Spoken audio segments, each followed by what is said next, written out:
જય જોહાર, જય આદિવાસી મિત્રો। હું આજે એવી જગ્યા પર આવીને ઊભો છું જે કુદરતના ખોળે વસેલું સ્થળ છે, જેને આપણે ઝેરમાઈ તરીકે ઓળખીએ છીએ। અહીંયા પ્રાકૃતિક નજારો જોરદાર છે અને એટલું મસ્ત રમણીય સ્થળ છે કે પૂછો નહીં।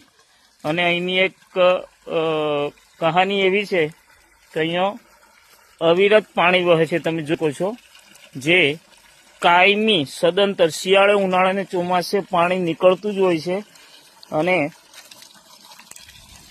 અહીંયા એક પાછળ બેગ જોઈ શકો છો તમે, અહીંયા એક ઝેરમાઈ માતાનું મંદિર આવેલું છે, બીજી બાજુ મહાદેવનું મંદિર છે અને મોટા મોટા તોતિંગ વૃક્ષો આવેલા છે, ઊંચા ઊંચા વૃક્ષો, અને અવિરત પાણીની ધાર અહીંયા વહેતી રહે છે, આપણે જોઈ શકો છો।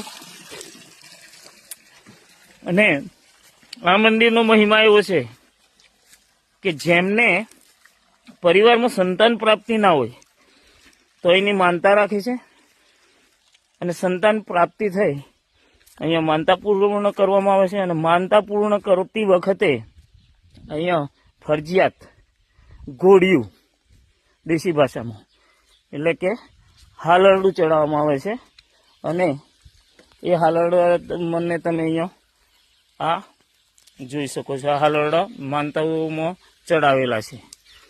બીજા નંબરે અહીંયા અર્જુન સાદળ ગુજરાત ટ્રી હેરિટેજમાં લેવામાં આવેલી છે, અને મોટામાં મોટી અર્જુન સાદળ અહીંયા આવેલી છે, ગુજરાતની મોટામાં મોટી અર્જુન સાદળ। અહીંયા કદાચ તમે જોઈ શકો છો, આ એ અર્જુન સાદળ નથી પણ એના નંબરો નાખેલા છે। આ મવડાનું ઝાડ છે, જે મહીસાગરનું મોટામાં મોટું મવડાનું ઝાડ છે ઊંચાઈની અંદર, અને આ 2 જ વર્ષનો પીસ છે, જ્યારે આ બીજા ઝાડો છે એ ઊંચા ઊંચા છે, તમે જોઈ શકો છો। અને આ જે ઝાડોને લખાણ લખવામાં આવેલું છે એ ઝાડોને ગુજરાત હેરિટેજની અંદર લેવામાં આવેલા છે, અને આ માતાજીનું મંદિર આવેલું છે। અને એની મુલાકાત લેવાની થાય તો તમે ખાનપુર તાલુકાના નવા ગામથી ડીટવાસ રોડ ઉપર જશો એટલે તમને એક બોર્ડ મળી જશે, અને સહારે અંદર તમે ખાલી અડધો કિલોમીટર આવશો એટલે તમને આ સ્થળ મળી જશે। બાકી ઉનાળાની અંદર રોનક એસીનો આનંદ માણે એવું સ્થળ છે।